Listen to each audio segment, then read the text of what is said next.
This is BreakmanX, and welcome to the game show on December 10th, 2025. How's it going, Jack? It's going great. 15 days till Christmas, man. And I just got done with a middle school band concert, so I am ready to talk video games. Nice, cool.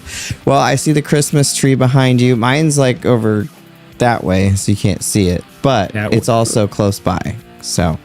We're in a very festive mood over here. This is one of those things where when we got the house, all of a sudden one Christmas tree turned into three. And so now they're all over. Nice. Really getting into the spirit. Well, the game show since 2002 is a celebration of video games and our collective interests mixed with a healthy dose of humor while bringing in our favorite people in the game and movie industries on as guests. And tonight, Jess is up in the air. She won't be joining us today. Darria got called into some work stuff, and Logan is filmy. So it's going to be Jack and I for a bit, and then Maul will do a run-by mauling. Yeah. Jess is literally in flyover country right now. Yeah. She actually probably isn't too far away from Kansas at the moment, so she might literally come over, or actually your head at some point. But yeah, it's going to be fun. It's kind of an old school night with the folks from the first time around. Yeah. And I don't know if you guys saw on the social media, but the first year of the show has gone pretty well. Pretty excited to be wrapping it up and heading into 2026. So thank you, everybody, to all your support and watching us and sharing us and commenting and all that. I can't believe stuff. We've already been back for another year, man. Feels like we just started this like a few weeks ago. This is, I know, right? This is the like 4,000th issue. No, it's like what, the 42nd? 42nd, I think. Yeah, 41st. Hey, it's pretty good for a 52-week year. Hey, hitting 42 of those, I'll take that any day. That's pretty awesome. Well, all right. And if you haven't checked it out, check out BreakmanX.com. I did some updates to it today, so you should check it out, assuming you're not trying to AI bomb us like some folks were doing earlier today. We don't appreciate that much at all. But let's go ahead and dive into things. So I'll let you start out with the Harata news, and then we'll get into some game playing. Sounds good. Yeah, it is an end of an era. Katahiro Harata, Harata-san, as he's typically known around the fighting game community, is officially stepping down from Bandai Namco after 30 years fronting the Tekken franchise. He had a really heartfelt post on Monday morning. Said he talked to Ken Kutaragi. He felt like he had just seen a lot of his older colleagues that he looked up to as father figures and mentors, recently pass and retire from the game industry themselves. And he just kind of reevaluated life and said, you know what? I kind of want to go do something else. I've been working on this game, this franchise for 30 years.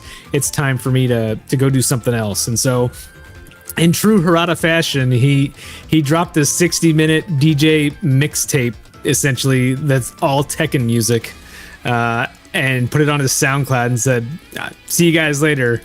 And so really now, like, I don't know how many of you really know about Harata, but he's pretty much one of the main characters in the fighting game community. And he always has a penchant for showing up at EVO with a shirt that says, don't ask me for shit. Well, now you really can't, because he is done. He's done. Kudos to him, man. Like, no shit to give. Yeah, 30 years, one franchise. That is pretty awesome. I mean, he is one of those creators like Kojima with Metal Gear. To me, he's synonymous with Tekken. Like he's the guy. Pretty cool. And what a great series, too. Mm-hmm. It's kind of weird when some of the designers we've followed for years start to retire. I have to admit, like, years ago, it seemed like they would be around forever, and someday Miyamoto's going to retire, and I'm just not going to know what to do with myself. But someday. Although he said he's never going to retire. He's just going to be Marioing one day and no longer be with us. He'll just be wandering around the Nintendo office until he passes. It's me. All right. Speaking of Nintendo, yes, Metroid Prime 4, which was originally announced in 2017, finally came out, I mean, they restarted the development at least once, if not twice, and eventually went back to Retro Studios. And I've been playing it. Whenever a game's been in development for that long, you're always skeptical of like, how good is this going to be? Like, what were the issues? What were the problems? What's going on? I saw some reviews. So the Giant Bomb one we talked about on the Discord, and then Digital Foundry and My Life in Gaming had pretty glowing stuff about it. But when I played it, I have to say it's my favorite one since the first one. I won't know how it stacks up to the first one until I'm done playing it, because the first one is awesome. I mean, I think the first one is so much better than 2 and 3 of the Prime series. Although 3 was okay. I really didn't like 2 that much. But I feel like it plays well. It looks, I mean, for Switch 2, I think it's the best looking Nintendo game that's ever come out. At least, technically. I like the way it feels like. It very much plays like a successor to the Metroid Prime games. I like the psychic stuff, although it's a little weird at first. It's kind of fun to perform the psychic. You look like you're dying to say something, Jack, so go ahead. Oh yeah, no. I was just saying, it's kind of funny, just like everything. I don't want to get too much into it right now, but it's just, I'm about 3 hours in. I'm on like the second, like I've got the first main area done, then I'm on the second one, the lightning area, and I gotta say, it's kind of every time I get a power up, it's like, it's psychic boots, psychic, psychic visor, psychic everything. I'm just you're gonna be Ivy before you're done with the game. We've opened up Samus's third eye. Yeah, that's great. That's hilarious.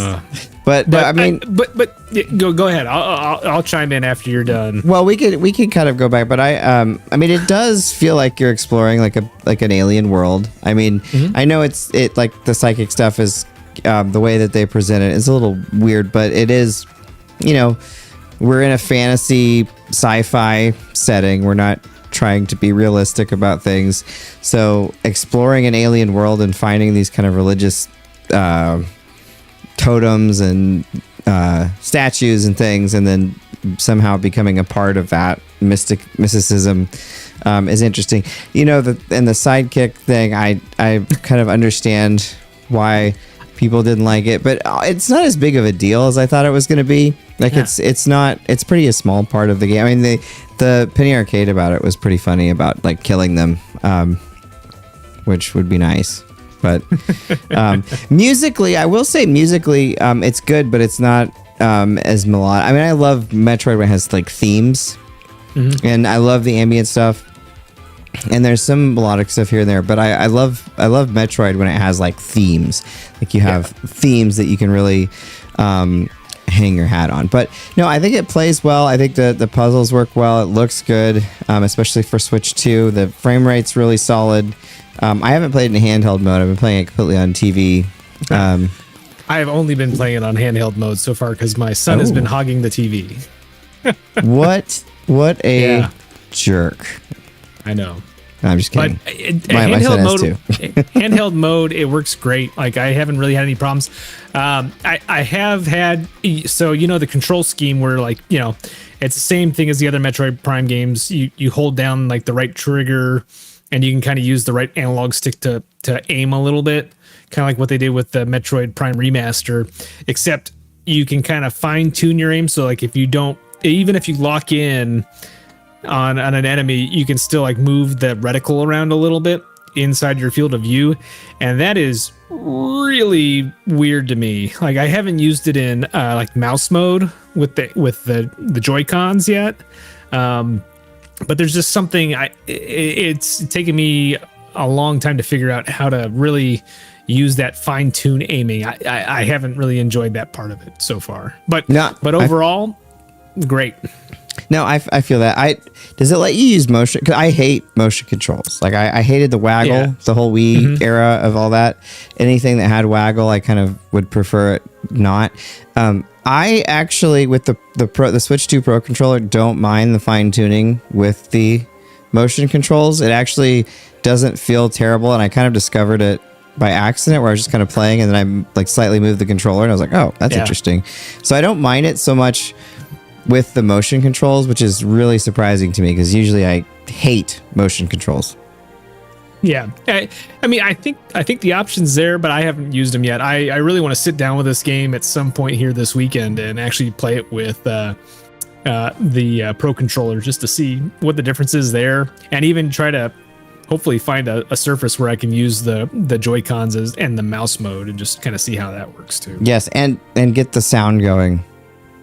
Yeah, like get the get your I really sound want the going. Surround sound. Yeah, it actually does have like surround sound. I mean, some of the Nintendo games kind of skimp on the separation, but it actually does have some pretty good sound.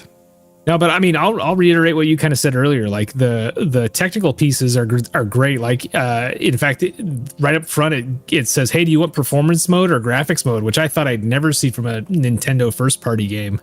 Like it's like, hey, you can play this at 720p with 120 frames per second, or you can play this at 1080p and 60 frames per second. I was like, well, I don't have a 120 FPS TV, so I guess we're going for quality. Oh, it's 4K on TVs. Oh yeah, I'm sorry. Yeah. 4K. Oh, it's okay. Maybe and handheld, it's probably it's handheld. Different. It only said like 1080p. Yeah. Yeah, because on the handheld, I'll probably try the 120 if it lets you. If I end up going that way. And I'll just mention Sketches of Ichi says he'll haunt the offices forever. I'm guessing he's either talking about, well, probably Miyamoto. We're talking about. It says personally more of a 2D Metroid fan. Me too. I mean, Super Metroid, one of my all-time favorite games. I'll always like the 2D ones better. Although the more recent ones, or Metroid Dread, I know everyone loved it. Wasn't my favorite. I'll take the Prime. I thought I didn't think it was terrible, but I'll take the Prime games over that one. And Prime it's definitely a different like reimagining of the game. Well, and what's weird is they like established this entire Metroidvania now called genre, and then once now that like every game is a Metroidvania, they don't really make them anymore. But yeah, I like it. I like it a lot. In terms of the Prime games, I have to finish it before I place it in the pantheon. Right now, I'm thinking it's going to be my second favorite. Really? Of them. Where do you think it's going to be for you so far? Well, like you said, I gotta finish it too. Like I'm not terribly far into it. I feel like there's still a lot really to go.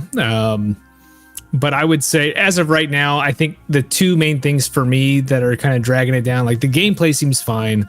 It's more the story stuff. Like I still don't know exactly why we're on this planet. We touched an object and now we're here. So I'm hoping they explain a little bit of that. The other thing is like the theory I had in my head, and then the other guy shows up, and I was just like, okay, well, that's definitely not what's happening. So just trying to understand what's going on in the story, but also I'm really, it's got that Halo 2 effect or the Halo 3 effect where like I really hate it when you walk around and everyone's like, oh my god, it's Samus, oh my god, it's Samus, oh my god, it's Master Chief, or whatever it is, and it's just like, dude, yes, I get it, like your character is cool, everybody wants to be around them, or it's like a legend. It's like it just feels like they're trying way too hard. Just like, no, let's just have Samus kind of run in there and do her thing, and everybody will just be like, yeah, you go take care of that. We'll just stand over here and just try not to die. Yeah, I'm not a fan of that either. I don't feel like that works well in storytelling in general, because I mean, not that everything has to be like real life, but in real life, that's not going to happen. Like in a military situation, you're not going to be like, oh my God, it's the legend, people generally try to keep a level head about that kind of stuff. Doom the Dark Ages had a little bit of that too. And it was really, I won't say off-putting, but it was really weird because everybody's like, oh, it's the Doomslayer. It's like, oh, it's him. And I'm just like, come on, let's just go kill demons. Come on. Yeah, and get TMZ out after you. And the engine being the one that gave me motion sickness didn't help. So the original Prime games did give me motion sickness on GameCube, but it wasn't the game's fault. It was back in that period, a lot of the TVs had a little bit of a delay. Yeah. And I found out that was what was doing it. And there are some settings, if you Google them, there are some settings that can actually help with that. Because I get horrific motion sickness from inconsistent frame rate, low frame rate, or lag. Like any of those things, unfortunately. Like I was trying to play some N64 this week, and some of those games, like after 5 minutes, I just felt like I was going to vomit. Like that's probably some of that's frame rate, though, I imagine. Oh, yeah, that's definitely frame rate. Yeah. For sure. The N64 ones, because it's like 12, 15 frames a second. Yeah. If you're lucky. And it's up and down. Mm-hmm. But I will say overall, I mean, I'm happy with Metroid Prime 4. I want to keep playing it. I will play it to the end unless something crazy happens. But so far, it seems a lot more linear than some of the other Prime games. So we'll see. Jury's still out. I feel like Nintendo's, it's a weird time in the industry right now. I mean, Nintendo seems to be doing pretty well, both hardware wise and software wise are firing pretty good with the last several games they've come out. You've got Xbox, that whole situation we've talked about a lot. Yeah. And then Sony seems to be, doing pretty well too. So I don't know. We'll see how everything shapes up. Have you seen? Sorry, just to derail, just really quick. Yeah, okay. I saw a really depressing post on Blue Sky from Seamus Blackley, one of the father of the Xbox. Yeah. He's just like, man, it really hurts to see this thing burn on the altar of AI right now. I was like, yeah. I've heard some. It's pretty bad. And it's really awful. I know, like, I have a history with it, as I say every time, but but it is really awful. It was up until and including the 360. I think, with the whole focus on entertainment, it took a little bit of a slide, not as much as it has now. And then it kind of had I thought a little bit of a comeback there for a little bit when the One X and all that came out. But the Xbox One just was such an like almost Sega Saturn level. It's one of those things where now that we've got a little bit of hindsight where we're at now, and I don't know, maybe it's still too early to tell, and maybe something else comes along and changes my mind on this, but I wonder if the Xbox 360 just somehow, some way they caught lightning in a bottle. Like, because the original Xbox had flaws. The Xbox One definitely had flaws. Wait, what were the flaws of the original Xbox? I mean, just more expensive, heavy. Just it was more just it wasn't the PlayStation. Like PlayStation's always been there, and so like the original Xbox was just kind of its own thing. Like it was heavy. It was clunky. It didn't have all the games that the PlayStation did, especially like early on. It was really good though. Oh yeah, no. Don't get me wrong. I think it's a great system, but it certainly doesn't have the library of the PS2 or the GameCube for that matter. Yeah. I mean, Bloodwake's great and all, but it's one of those things where, like I said, as we go on and we've got more evidence, like it just seems like maybe the Xbox 360 really was just a place in time thing where they hit on all cylinders. And they just have been trying to capture that magic ever since. You have to wonder if they didn't have all the Red Ring of Death thing. If they that was really the one aberration that gen. If they hadn't have had that, they might have beaten the PS3 that gen, because it was razor thin. I mean, PS3 barely won that in terms of like so close. You have to wonder if that hadn't happened, they hadn't had the negative PR for that, what would have happened? Yeah. Because the PS3 was, I remember it being like I mean, I loved it, of course, but like terribly thought of. I mean, it had the weird launch stuff and the Ridge Racer, and like you're lucky it cost $800 and all that weird stuff. And then all of a sudden, towards the last year or two of that gen, it seemed to pick up steam. and then the Xbox 360 lost it, and then Kinect. I don't think Kinect was really that terrible great. Idea. Yeah, I get what they're cool going technology for. though. Cool technology, Yeah. just poorly implemented, I think. Mm-hmm. But Way it's just more sad because it cost way more money to do it well than they were willing to give it a shot for. They're like, hey, we have to make money on this thing still, so we've got to like scale this thing way back for a consumer level product, and that's where things really kind of broke down. But it was in one of the Paranormal Activity movies.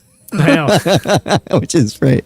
But yeah, it's sad to me because the Xbox, the original, I have pretty fond memories of, actually, and then the 360 had so many great games on it. And it's just sad. I loved them as a competitor, and everything they brought. I mean, Xbox Live and all of that, and I just don't know.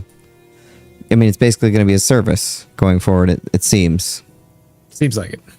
So it's sad. It's sad. I'd love to be wrong. But that was way off of what we're going to talk about for the next one. If you want to dive into the next part.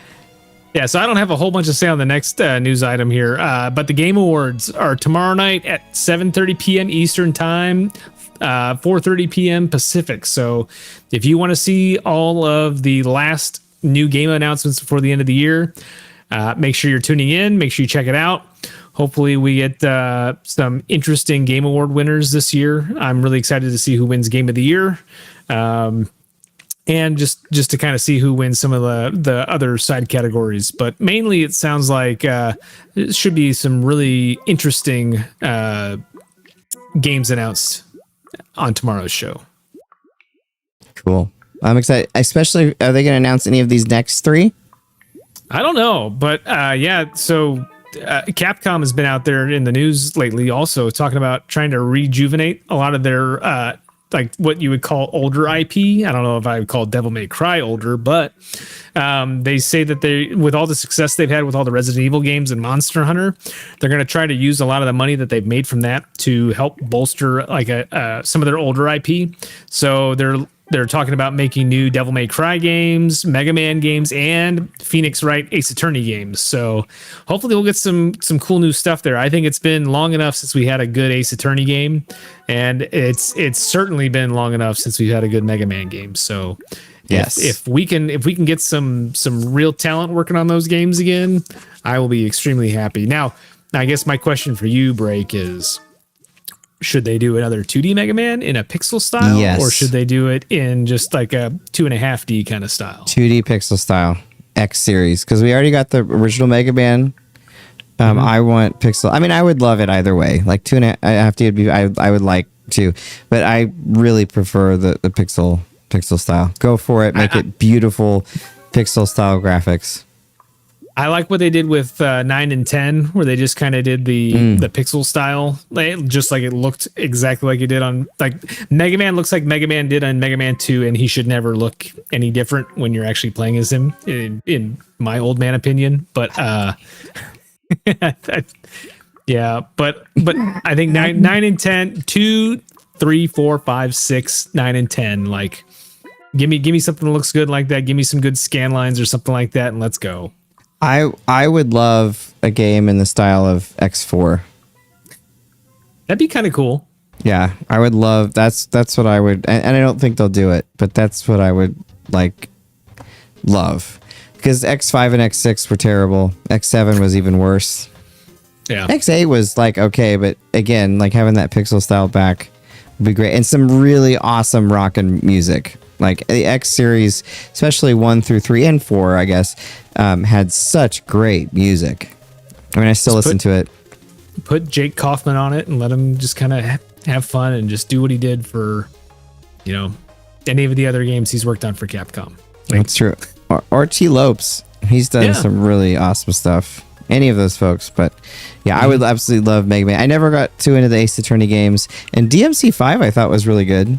Yeah, I mean, all the DMs, even the one that's called DMC, I think that's honestly my favorite one. So, really? Yeah, I think what Ninja Theory did with that one is awesome. Yeah, and you can get it pretty cheap on Steam regularly. It goes on sale quite a bit. Haven't played it. It's worth playing through. I mean, it does play a little different from some of the other DMC games or all the other DMC games, but it's still at its core, it's still a third person action game. It's really fun. The juggling is pretty great, and the bosses are spectacular. My favorite is still the first. I love the first one. I think 3 is probably next to DMC my favorite. Yeah, 3 is really great too. It got it's so hokey, that one, for me, that like some of that ruins it a little bit. The first one, I mean, is hokey too, but it's a little less cringy for me. Yeah, I didn't say not cringy, just a little less. Yeah. All right, hit the next one. Yeah, and so also just kind of sticking with the Game Awards theme, one thing that has been not rumored, but it has been almost confirmed to be revealed is a new Tomb Raider game. So we'll see. I don't know if this is coming out of Crystal Dynamics or somebody else, but I guess we'll find out tomorrow night. So it should be interesting. It's been what, 4 or 5 years since Legend of the Tomb Raider came out? Was that the last one? Yes. Yeah. I believe so. No, I don't think that's right. I'll have to look it up. But I got it. Yeah, whatever that latest one was. Tomb Raider Reloaded. No, that's not right. Shadow of the Tomb Raider. Shadow of the Tomb Raider, that's the one. Was the last large scale. Yeah, that was the last one from Crystal Dynamics. Yeah. So if we get something like that, 2018. I'm excited. Yeah. 2018. It's been a while. It's been long enough, right? Ready to raid some tombs. Let's bring Lara Croft back. Raid some more tombs. Okay, so this next one, I want to talk about it because I played it. Yeah. And I'm going to butcher the name. I'm sorry, Sketchy Ceviche. But Sketchy Ceviche, the game we worked on, Pensito Merge? Merge? Thank you. Maybe. I think. Maybe. But anyway, I thank you for the code, Sketchy. He DM'd me a code to play that one. Nice. And I played it, and I like had no idea how to play it when I started. And that didn't matter. Like, I really enjoyed it, and it immediately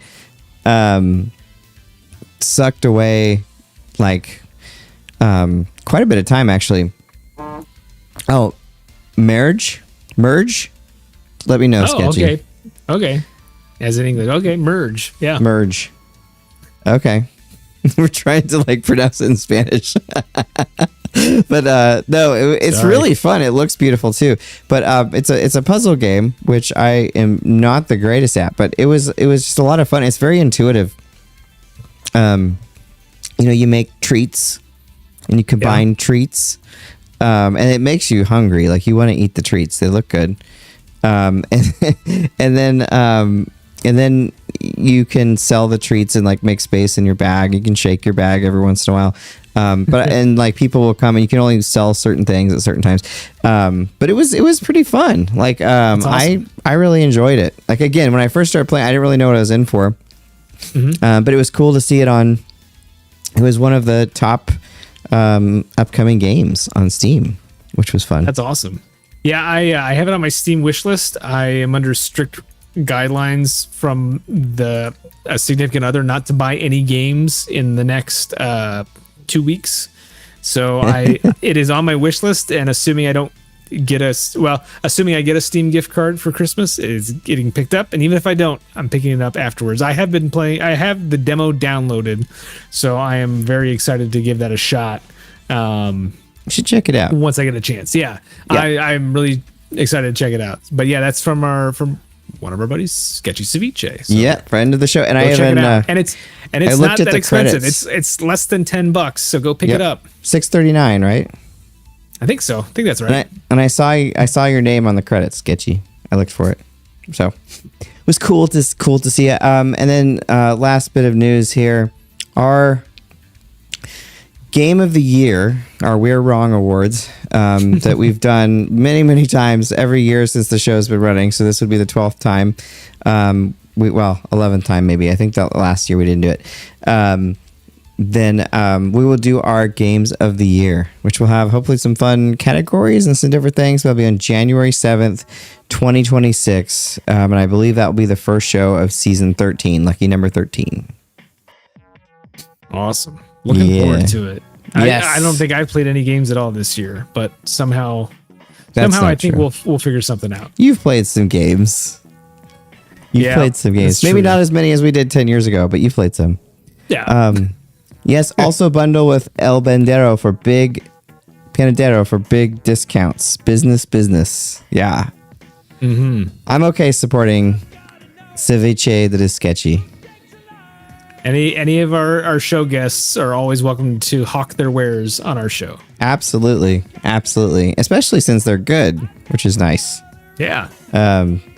Cool. All right. So, game cinematics we're gonna be getting into here. The first one on my list is probably a weird one for most, but Zelda Ocarina of Time for the N64. And the reason I put this one, because people are probably thinking like, those are terrible cinematics. But the reason I put it is because they were real-time cinematics at a time where everything was pre-rendered. I've learned a lot about the N64 in the last couple years. It's like easily my least favorite Nintendo console, except for like the Virtual Boy and like just the real failures.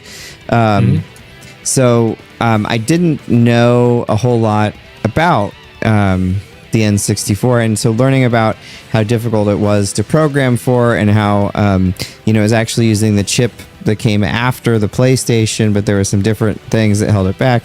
But the fact that they had to do all in-game cinematics, they actually had to have code run to do those cinematics, and they came out as good as they did in a time period where all that was very, very difficult to do.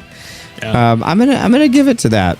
It was competing with all this pre-rendered stuff, and it was really Nintendo's first time trying to do cinematics. Like they hadn't really done cinematics before. I mean, Princess Peach, like writing that letter to you, and like that was about it. And the Super Mario 64 stuff. Yeah, they hadn't really done anything.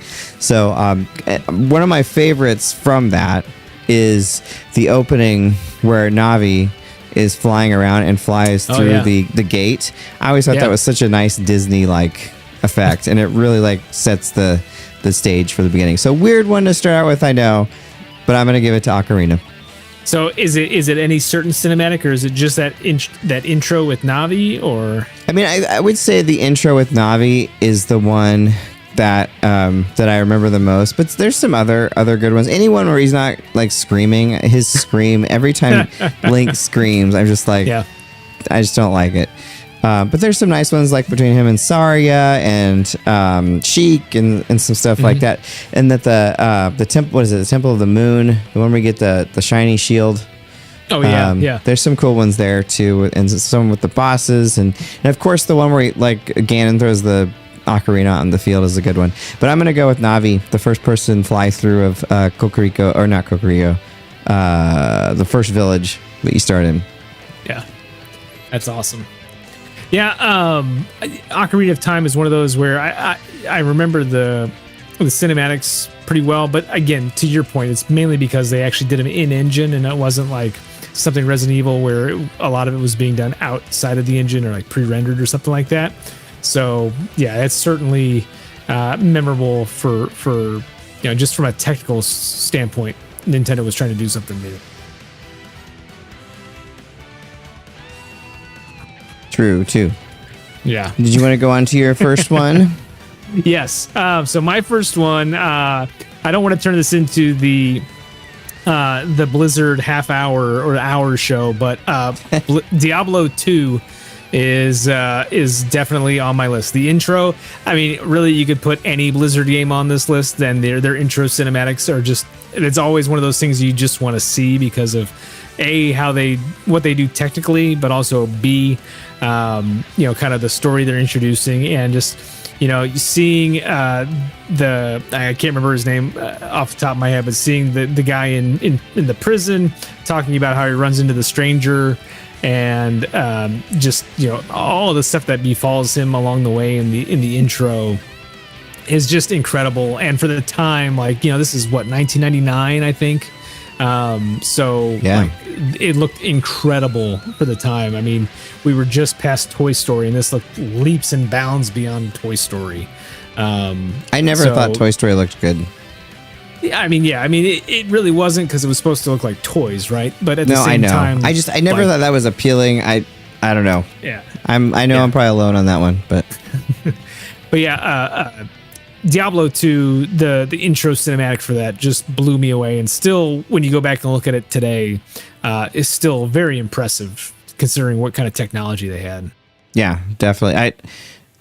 Blizzard in general has some really good intro cinematics and cinematics in general, and they also attacked one of our staff members at E304. E304 for filming the World of Warcraft intro cinematic. I don't know if you remember that, Jack, but it was Afro/Kyle.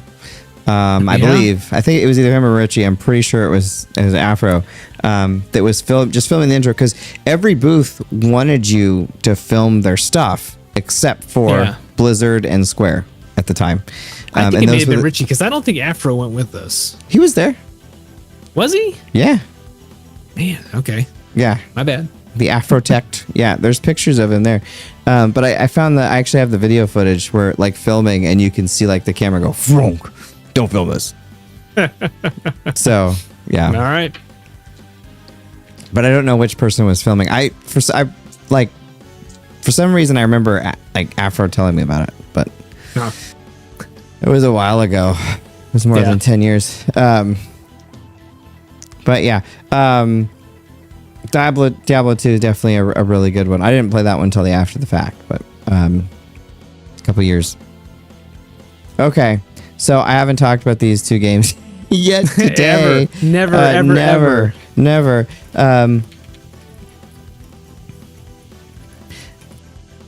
But this is something I can talk about for a sec.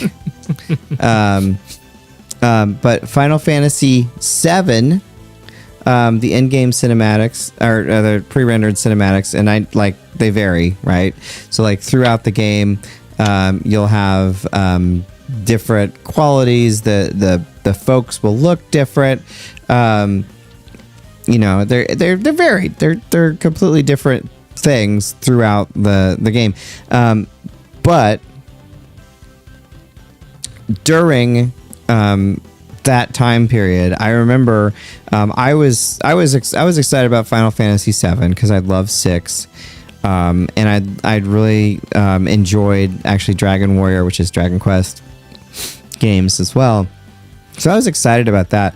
I was really excited about Ocarina of Time at that time as well. So both games were kind of being hyped around the same time, and I remember being in at school and talking about Ocarina, and I hadn't seen any of the Final Fantasy VII stuff yet.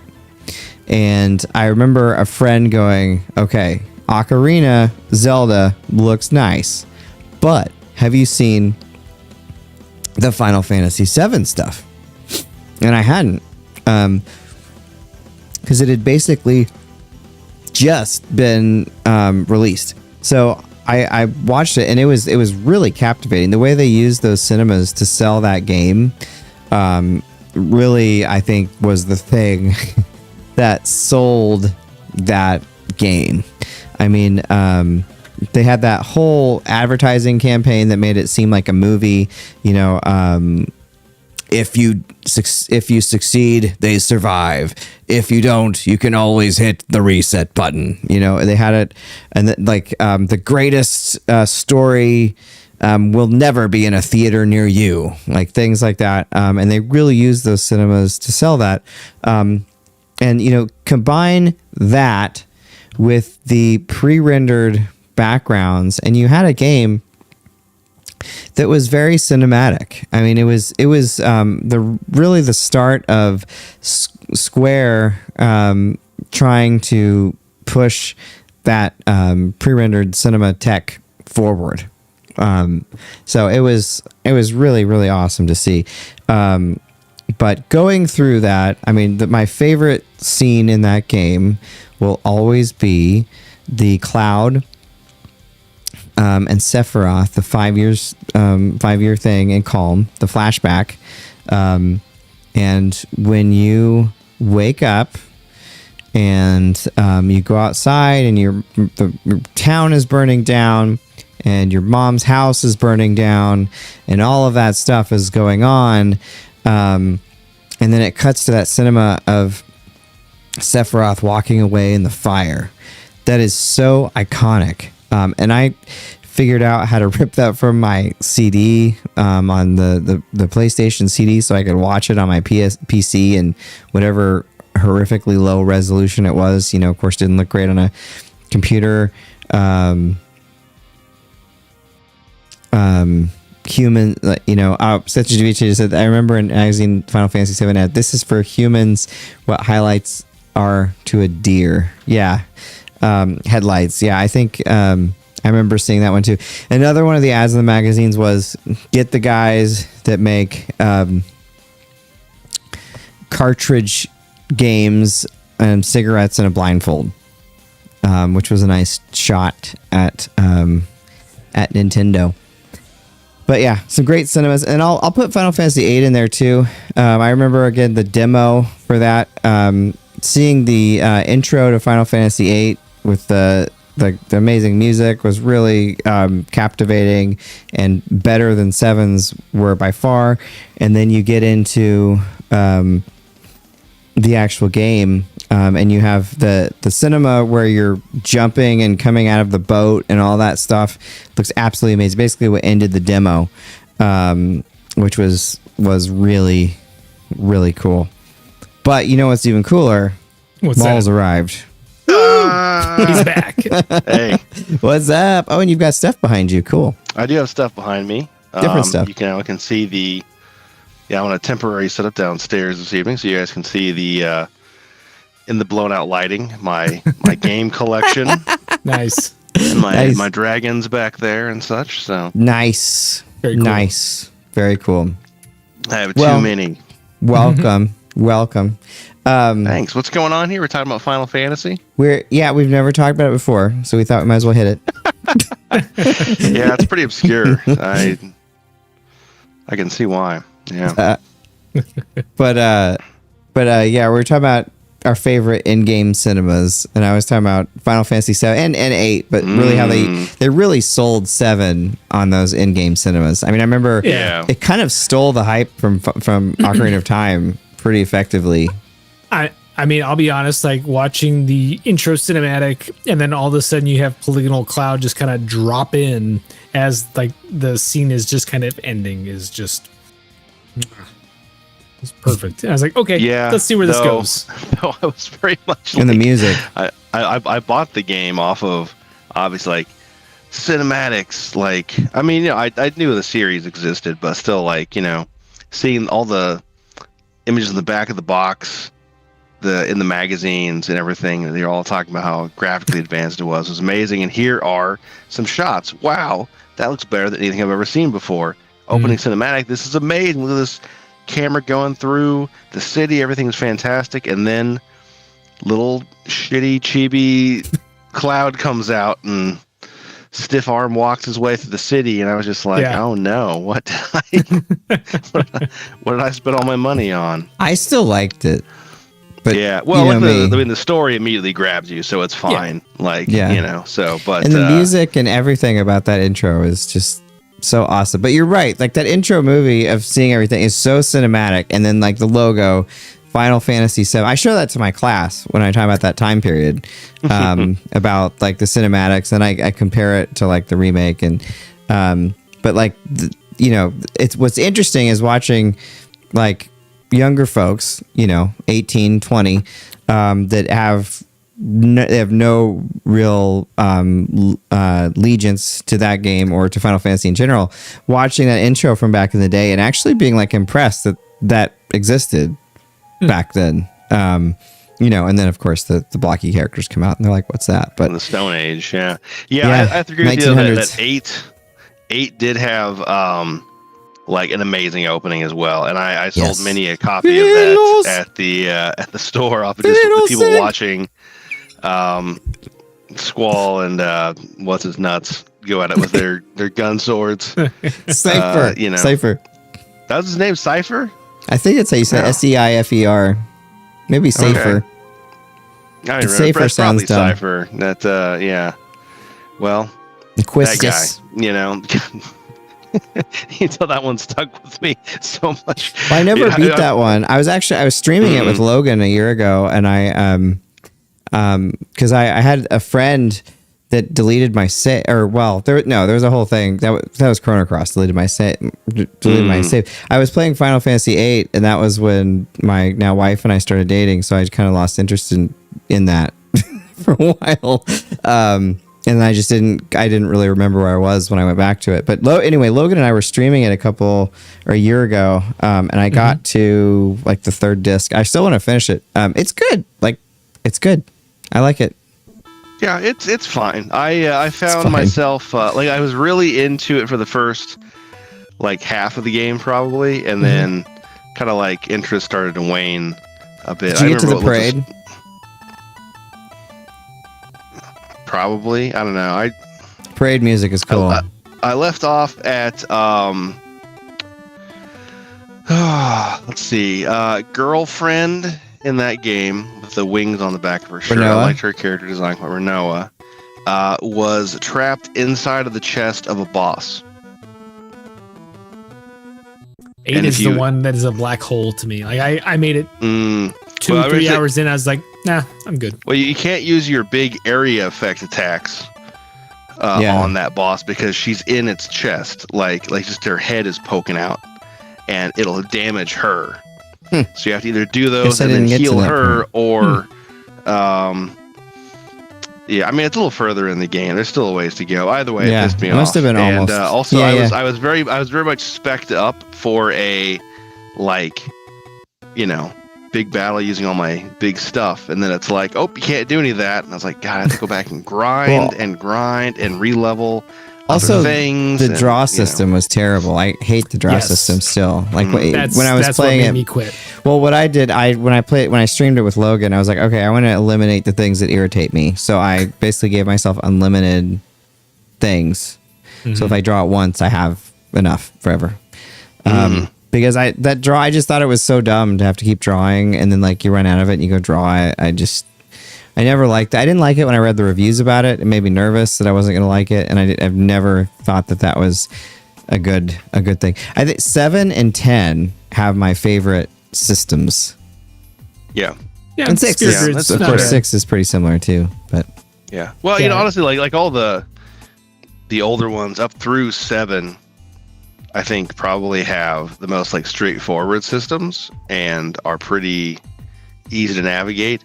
From 8 forward, 8 was kind of where they on the cusp of that junction, and really what got me with 8 also was just like its reliance on like the big animated like your summons and stuff. Man, you would just over and over again just watching those animations. A lot of time wasted on that.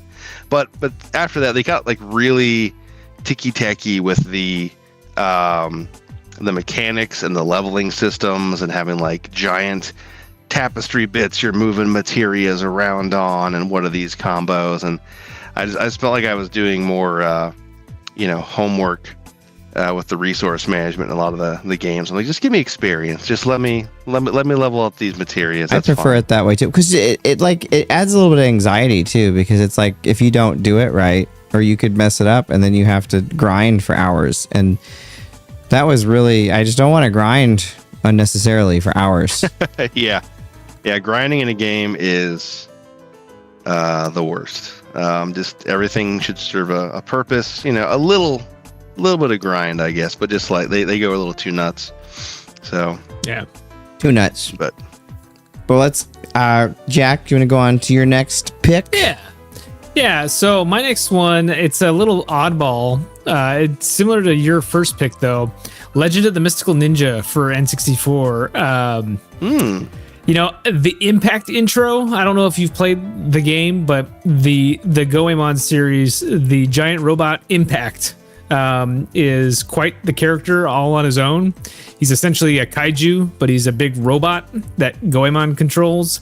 And he shows up at one point in the game, and you get to play as him for a little while. But his intro is basically just his little theme song and a little cinematic that goes with it. It's fantastic. It is just the dumbest thing in the world. And seeing that on an N64 happen, like in engine, just like Ocarina of Time, was really mind-blowing to me, because I think it came out before Ocarina of Time did. So like they were doing some of that stuff before that came out, and my mind was blown. I literally took videotapes of it to my band teacher to show him, like, look at what they're doing in video games now. They're actually putting music and like music videos in a video game now. And yeah, that's so cool that you did that, because I used to do stuff like too. I found all my tapes, not just those, but all my VHS tapes, and some of them weren't marked. And I was like going through them, and yeah, there was gameplay. Shadows of the Empire was one of the ones I saw recently. So yeah, because that was such a cool period. And the Final Fantasy VII ending I have on there, which is a good half hour. Yeah, but yeah, Legend of the Mystical Ninja, not a fantastic game by a stretch of the imagination, but certainly left a huge impression on my 15-year-old self. Like, I love that game. It changed my view on games. I had already a great view of them, but just made me think about what was possible at that point in time with new technology. Yeah, very cool. I think it's a fun series. I don't think you're like, I didn't play as much on. See, it would play the 64 one. Yeah. I really played a lot on Super Nintendo. Yeah, the Super Nintendo one's great too. So fun. But if you get a chance, you should play the one that didn't come out in the States. That one's even better. Oh yeah. Why do we not get these good games sometimes? What's going on with it? Don't know. Misjudgment. Maul, do you have one you want to talk about that you can think about? Let's see, I came in a little unprepared this evening, but if I were to think of a game that had like cinematics that I watched a lot off the top of my head, I would say probably Oddworld is one of the ones that immediately comes up. That's a nice one. Yeah, the Oddworld's one where I would like knew the characters when I found the game, because the opening animation, I remember right, it had been on MTV's Liquid Television at some point, just as like an experimental piece of computer animation that I think that the creator was maybe wanting to turn into a show or something bigger. I had to look into the history of it and see, but that opening where they're talking about like him discovering that they eat the other denizens of Oddworld. Was like a little like mini cartoon short of its own, and and then they rolled that into the game. That was really like very, very solid animation, great storytelling. The first two games in the Oddworld series in particular stand out for just like, even though they're like technically like 2D, 3D, they look great. They incorporate story into them, and I like the really bizarre like sense of humor. Like, I don't know, they that really kind of weird counterculture, like late 90s, early 2000s kind of stuff is I miss that flavor of the world a lot, where it was like, MTV's Oddities, Liquid Television, Aeon Flux, the Max. Yep. And then you had like, the Nicktoons with like Ren and Stimpy and stuff at the time. And just like, and it's just this weird stuff that was coming out. And they were really experimenting with just different types of storytelling and weird off the cuff humor. And, I feel like somehow some of that has become accepted and homogenized, and we don't have as much stuff that's really just like experimenting. And just giving the middle finger to polite society at the same time. It's just it's kind of faded away. I had a chance to meet Lorne Lanning at GDC one year when I went, and I talked to him for about 15 minutes about like his philosophy was, he's like, yeah, you know what? I actually really started wanting to make movies, but I found that there was a space where video games and movies could kind of meet together, and that's kind of what led me down the path to just going full speed ahead with Oddworld and building a team to do that. Well, so, yeah, it really kind of it shows then that it was supposed to be like a television project, movie project, and became a game. And yeah, what a cool little series. I wish that the momentum had been kept up. I feel like the first two stand apart a little bit from that. It moved on to Xbox, if I remember right, with like Munch's Odyssey. Yeah. So, well, Stranger's Wrath is still an amazing game. I hold to this day, and you will find some people that will go to bat for that game as one of the all-timers. But yeah, after that, the new one they did on PS4 just didn't quite have the juice. Well, see, it had been absorbed at that point by the corporation, and then, what are you going to do? It's like new Beavis and Butthead. It has its charms, but it's not old Beavis and Butthead. No, it's not. No, it's South Park. I do like the bits where they're old in that. So yeah, South Park's really the one that's retained its age. Yeah, South Park does not care. No, and despite how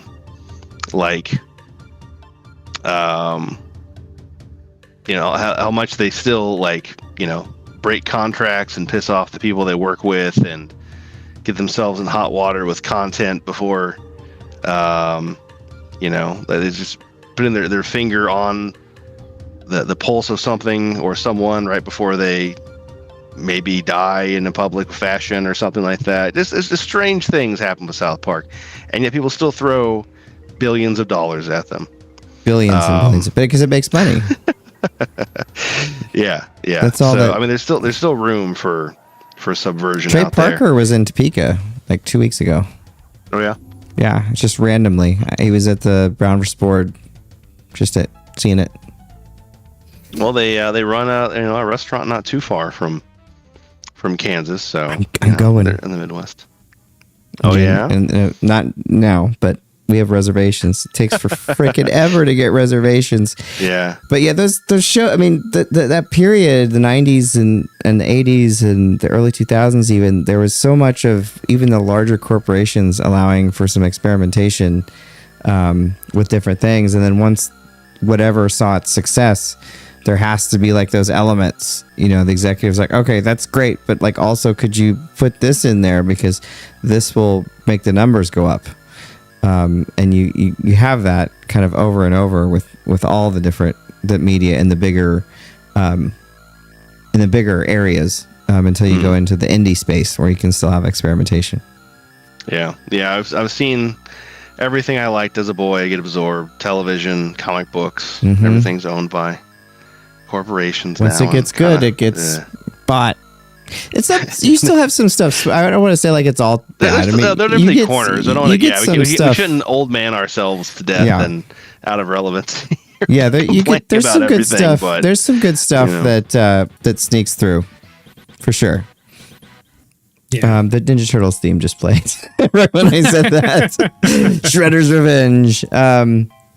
But yeah, no, there's definitely some good stuff. It just like you're right that period across all the mediums, video games, movies, TV, comic books, like everything, even books, like everything had just some amazing advancements and some really cool things where they were really trying different things. And, I don't know. I don't know if we'll ever see that again, or at least not for a while. Yeah, we'll see. One day. You still have the people that can do it. It's just in terms of getting the funding there that sort of content was acquiring at the time. Because really, the people that were funding things didn't really know what was working with that stuff, and they would more put their faith in people. Yeah, than the project itself. I listened to an executive give a talk once, and he said that literally he wouldn't know what the pitch was. He would invest in the person. Like if he believed in the person and that they were talented, it almost didn't matter what they pitched. He would go to bat for the person, but not necessarily for the project. Whereas now it's not really like that. It's not really creator based; it's IP based, and what have you. Yeah, it was Alan Ladd Jr. that gave that talk. Wow. Well, the position we're in right now, I remember I was listening to Lloyd Kaufman speak at San Diego Comic-Con ages back, and he was kind of lamenting about the direction we were kind of heading. And we were at this interesting inflection point because, like, we're at a point where creativity should have been and was thriving at the time because you had new mediums like YouTube blowing up, like the Steam and other like game platforms for indie developers to put stuff out on, streaming, big stuff, just all kinds of different areas that you could get your creations out to. It's cheaper and easier to make a film than it ever could was before, because now you've got you can film it on a phone level camera that's like portable and super small and affordable, and you can do that, right? Yeah. But every time that and it's become faster and faster. What he was lamenting is every time that someone finds a new space to put cool independent creations on, a corporation immediately descends on it and scoops it up. So despite all these great creations and mediums, there's actually were fewer places. Like, he used to get more of his films out when the studio system was still dominant, but there were more independent movie theaters.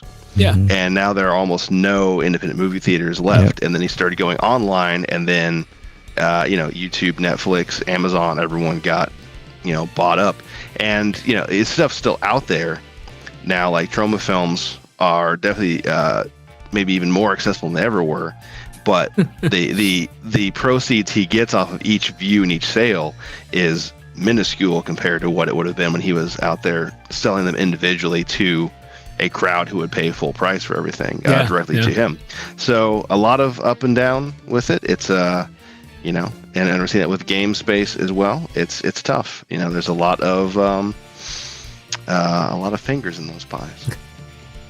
I would say in indie games, though, like Steam, I mean, of the distribution platforms among the different mediums, I would say games does a pretty good job. I mean, you'll see like legit indie games made by one person that become very big and then scooped up by a corporation. But but like that, you don't see that as much, with the other situations. And the theater thing, the theater group basically thinks that the purchase of Warner Brothers is an existential threat to that. So that's not going to be fun.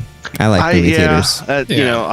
We'll see what happens with that. I'm not sure that it truly is the threat that everyone believes it to be, but we'll find out. I mean, we'll see. There's still money to be made in the theater. Definitely. So, I'll take for my 2 cents on this whole thing with Warner Brothers and Netflix, if it is indeed Netflix that comes away with this thing, or even if it's Paramount, either way, I think Warner Brothers games is going to get left behind. So like NetherRealm, all those other teams that make up WB Games, man, I think they are secondary to this, and it's going to be best case scenario. And I think I heard this echoed somewhere else, but best case scenario, nothing changes for them. I think there's a lot of bad scenarios where they either get sold off to another owner as just a sell off or something else. Netflix says, "Hey, why don't you guys make mobile games?" Well, yeah. What's really sad about that is I was doing a lot of work at Warner Brothers when all that stuff was like really picking up momentum, and that was like the talk of the lot. Like, people were really excited about Warner Brothers games, and I don't know. It's just sad. Things change, whatever. Yeah. But hopefully there's some positive and upside. Well, as much as everyone freaks out about Netflix, I'd honestly rather they get the win than Paramount, just given the situation with who's behind them. Yep. So for sure. No question about that. I don't know if Netflix is as anti-theater as folks think they are, but the fact that so many people in the know think they are gives me a little bit of worry. That was a weird statement, but hey, they put K-pop Demon Hunters out on movie theaters after it blew up, so let's hope the theaters do well. But hey, let's talk about in-game cinematics.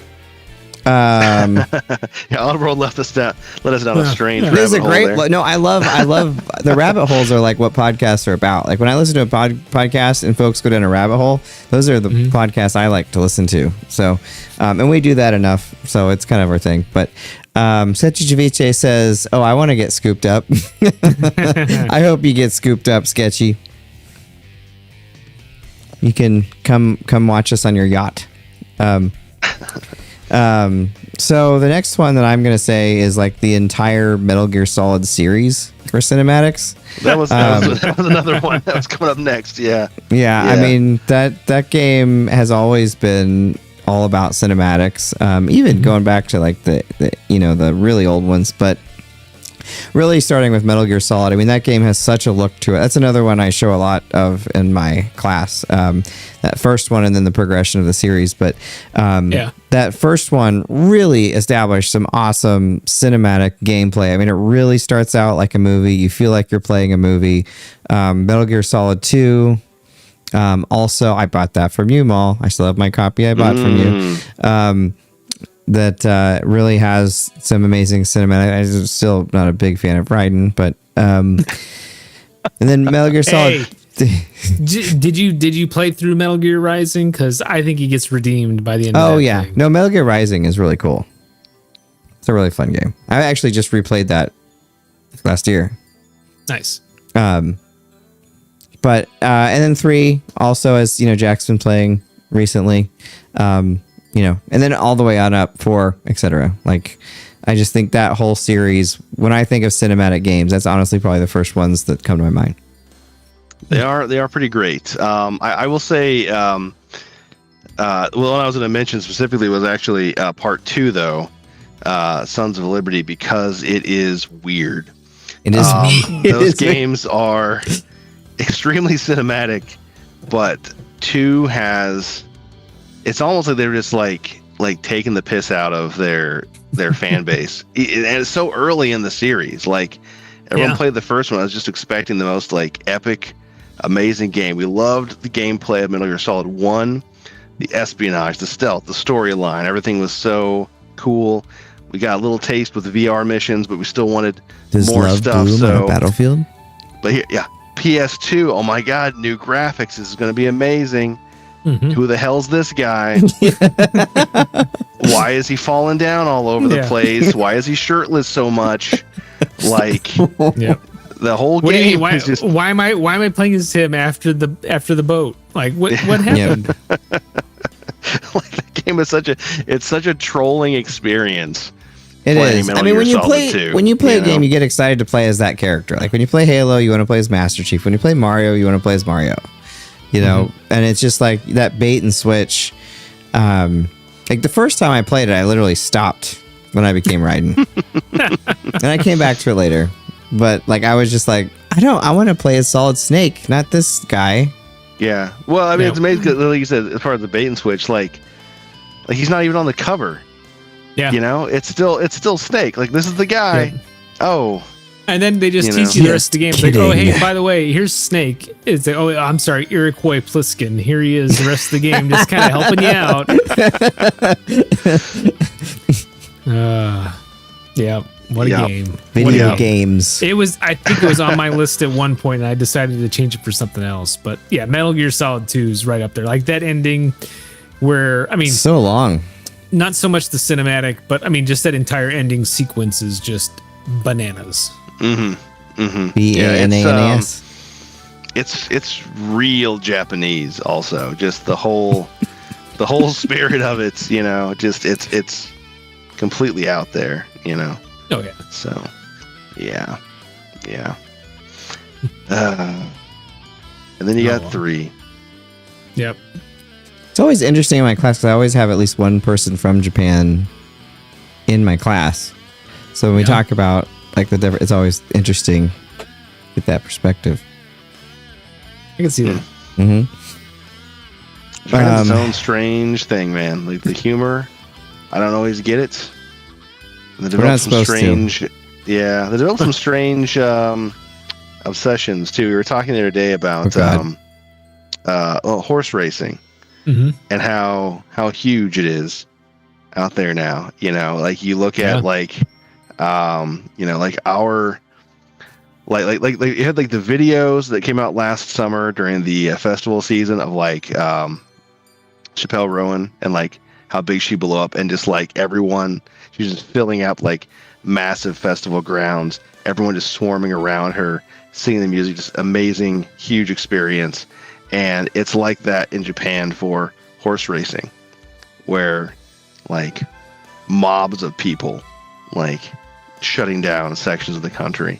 I can't imagine that over here, you know, like we're all kind of like, who gives a shit? It's just like, I have like no interest in horse racing. It's the Kentucky Derby, and that's about it. That's about all anybody cares about, unless there's a potential Triple Crown winner by the time they get to the Preakness or the Belmont. Right. We all know Seabiscuit's name because of Tobey Maguire, and that's really just because it came out after Spider-Man. But you know. It's a good font for a console. Yeah, that it is, right? And you know, it's a good font for a movie. Papyrus. Has a lot of... Which movie are you talking about? There's a lot of movies that use papyrus. Avatar in particular. Oh, yeah. Yeah, it's just papyrus. Oh, that's a movie. I got some fun stories about that one. Some Maul, I should tell you sometime. I can't say some of them on the air. Yeah, some I can't say on the air. Right ahead of part 3. It'll be great. Yeah. I only have stuff about one, but that's fine. But yeah, Jack, we're on to yours, right? Yeah. We're still talking about Metal Gear. Okay, I want to make sure I don't skip Maul. So I'll kind of. I was going to talk some more about Blizzard stuff, but I'll go with the different ones. So I want to talk about the Resident Evil intro. Something about that original Resident Evil intro with the live action shots. You know, I think on the PlayStation, the original version, it's all black and white. On the Japanese release, it's color.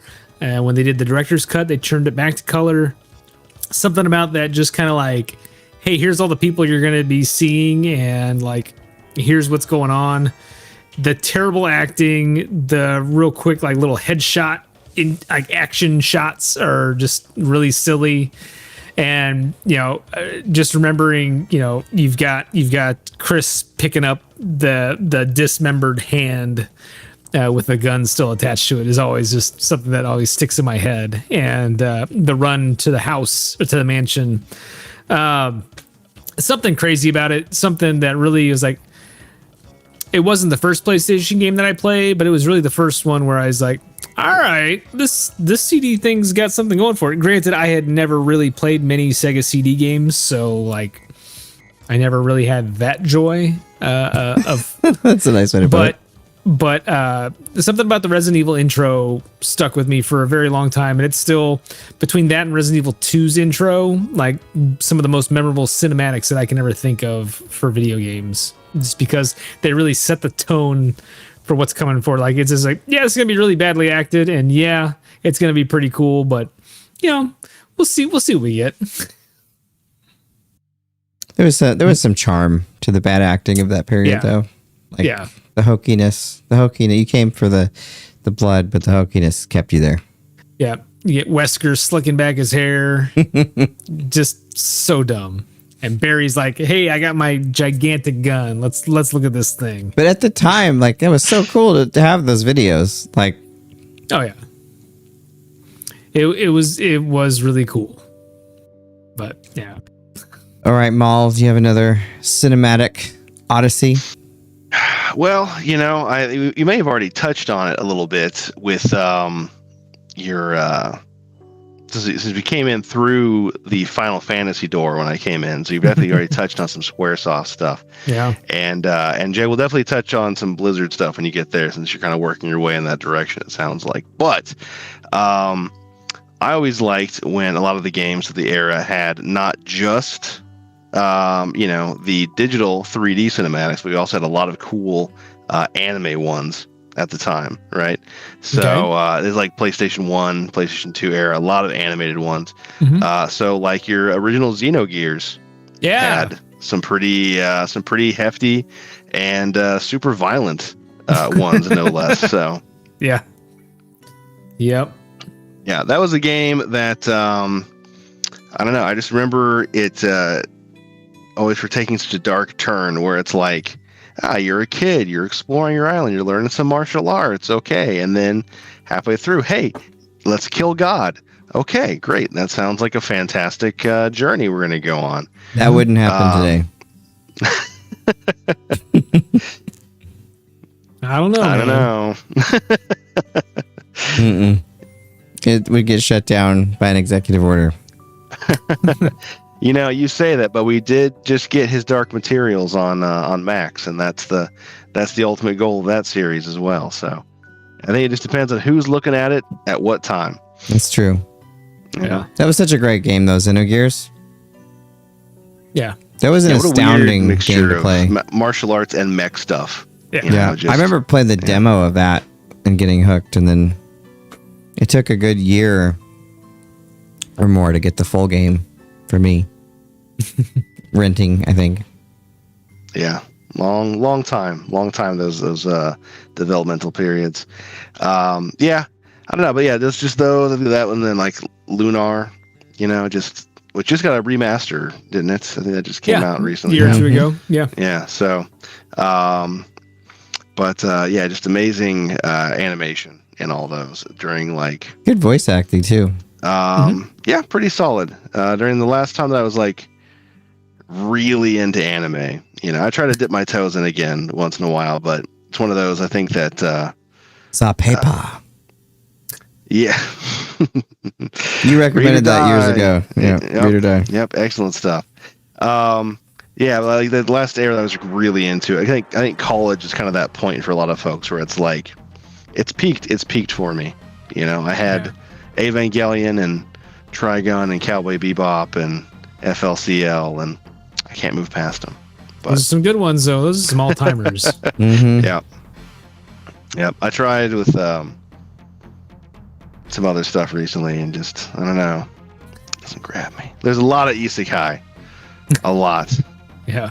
so much isekai.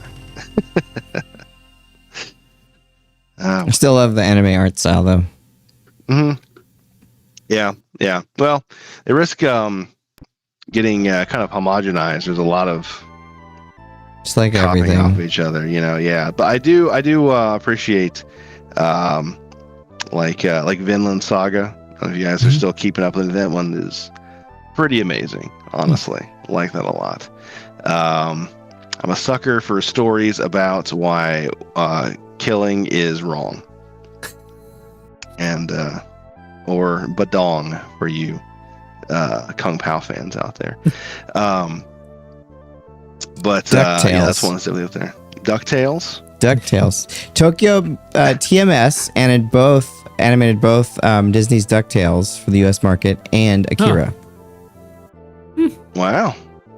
I just Original recently found that out. DuckTales or Yeah. reboot does? No, original. Yeah. Okay, that feels more likely. I was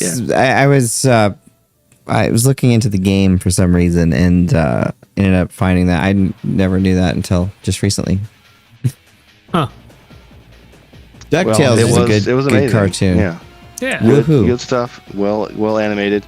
The new one, honestly, pretty good though too. I haven't seen gotta it. Say. Yeah, the new one's good.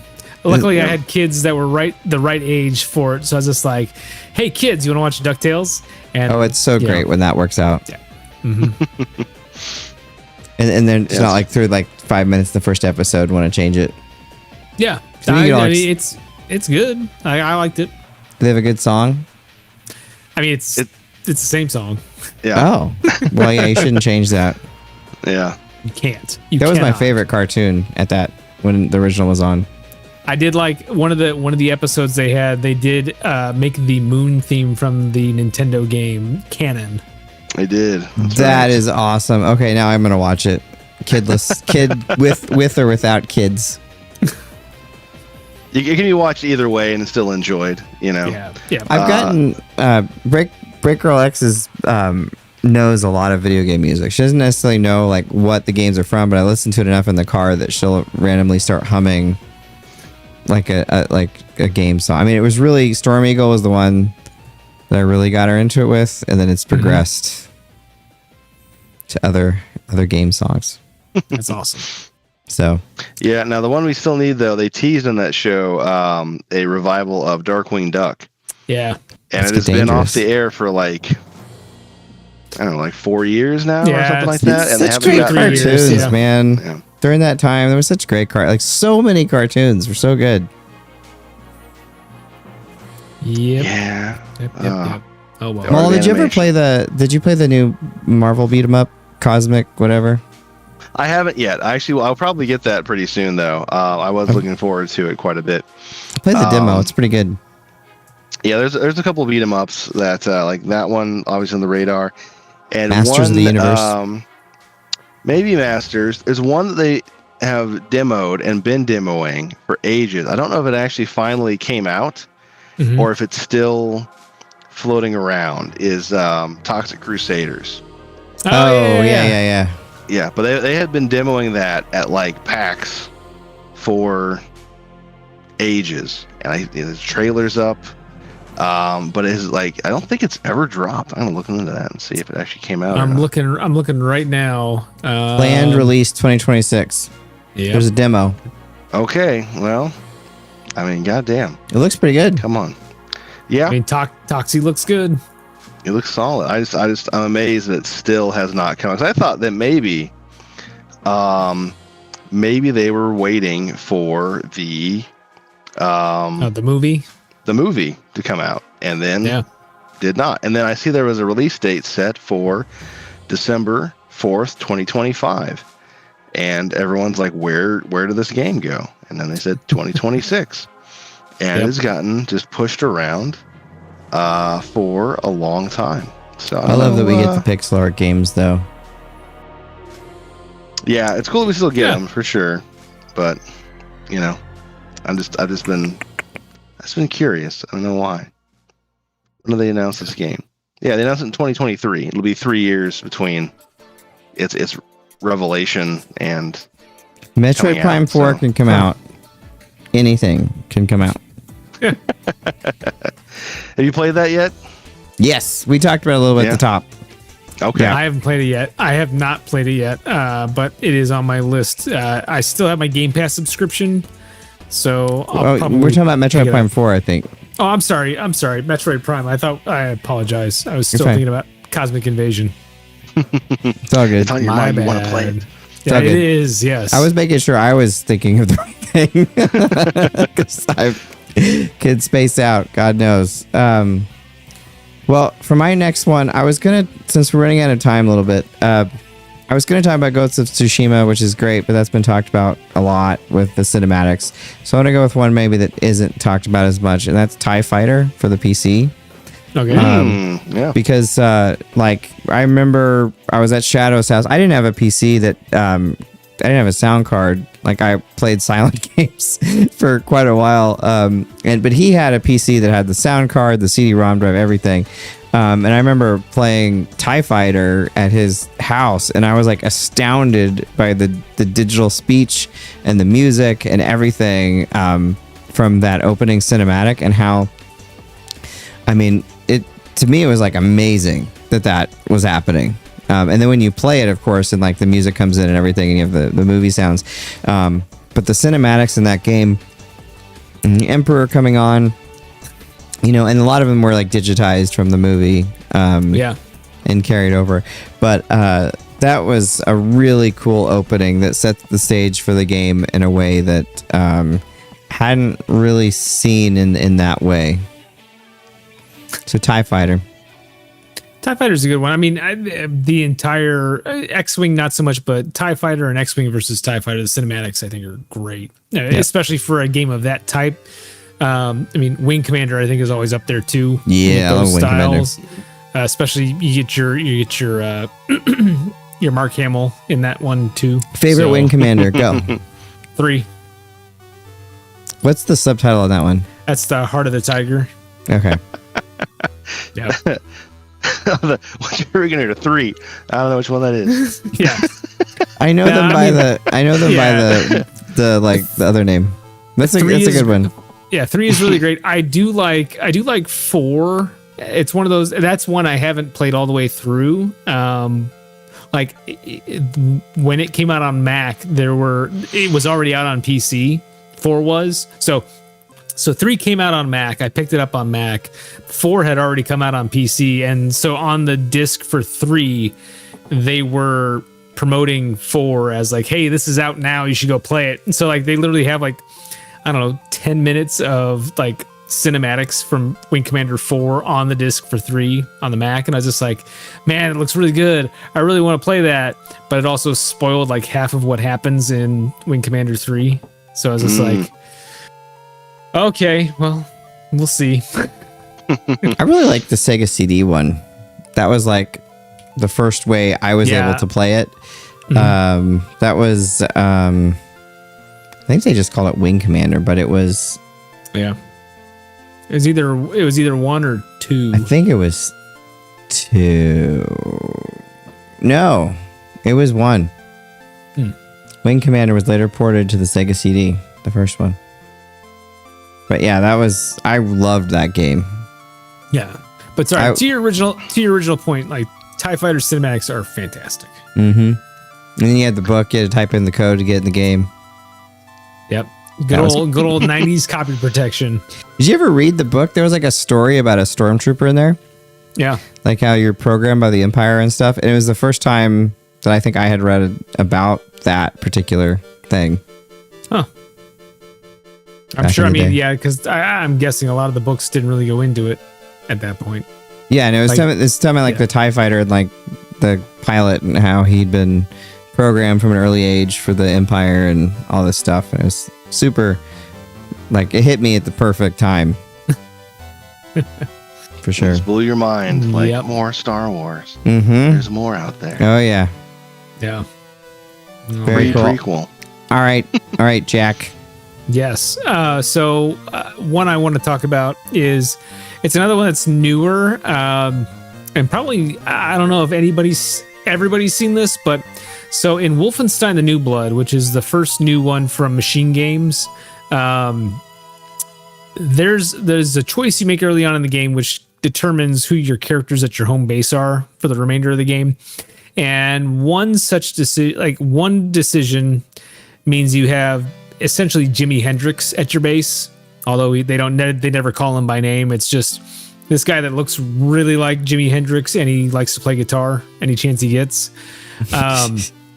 There's a sequence I won't say near the end of the game, but like 2/3 through the way through the game, where your base gets attacked by the Nazis, and they basically, a lot of people make it out, but Jimmy doesn't.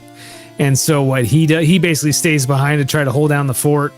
And so he does the Jimi Hendrix thing.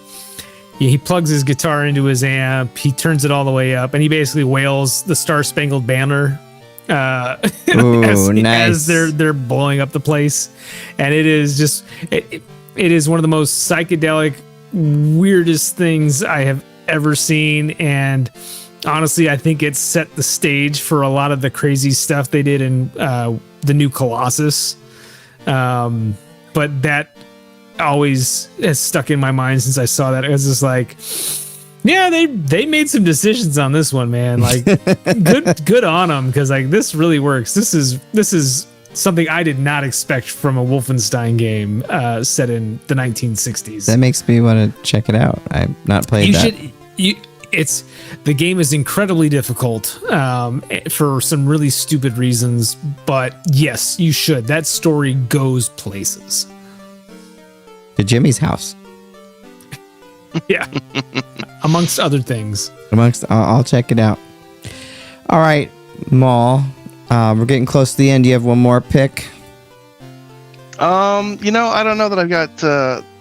I don't know if you've hit it again or not. Like, we'd mentioned like some Blizzard stuff earlier, and I will say that despite our current day lamentations about, the state of Blizzard Studios and everything, like in the day, man, the storytelling on their stuff is fantastic, and just it's always like miles ahead.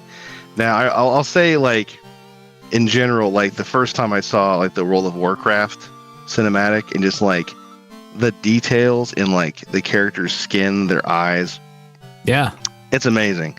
But for storytelling, Diablo 2 still one of the all-time tops. Yes, I mean, yeah, that it's way up there. It's probably my favorite one. I think StarCraft 2 or StarCraft 1's right up there as well, but Diablo 2 is the best. Yeah.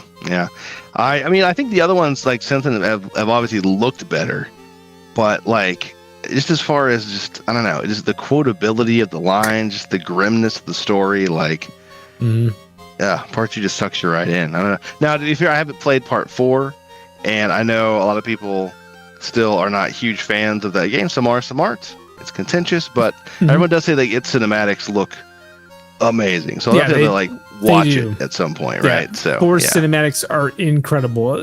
It goes places too. But yeah, like if you want your Hellraiser type creepy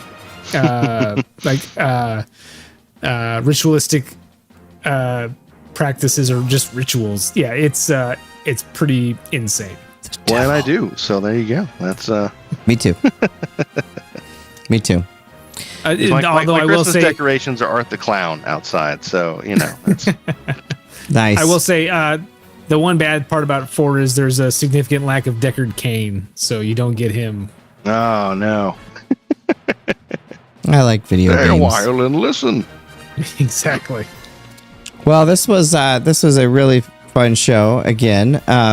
So I just want to mention before we get to our last part here, next week we'll have our favorite holiday levels, and that will be our last show for the year.